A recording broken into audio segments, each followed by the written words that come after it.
జమ్మూ కాశ్మీర్లో ఘోర రోడ్డు ప్రమాదం చోటు చేసుకుంది. రాంబన్ జిల్లాలో టూరిస్టులతో వెళ్తున్న వాహనం ప్రమాదవశాత్తు అదుపు తప్పి లోయలో పడింది. 600 అడుగుల లోయలో పడటంతో 5గురు మృతి చెందగా మరొక వ్యక్తికి తీవ్ర గాయాలయ్యాయి. చికిత్స నిమిత్తం ఆసుపత్రికి తరలించారు.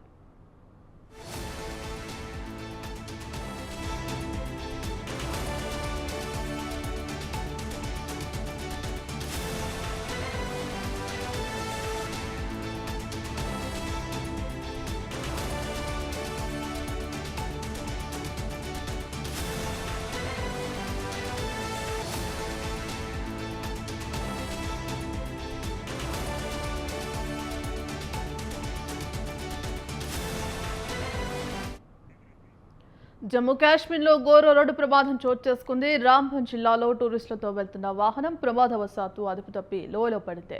600 అడుగుల లోయలో పడటంతో 5గురు మృతి చెందగా మరొక వ్యక్తికి తీవ్ర గాయాలయ్యాయి. చికిత్స నిమిత్తం ఆసుపత్రికి తరలించారు.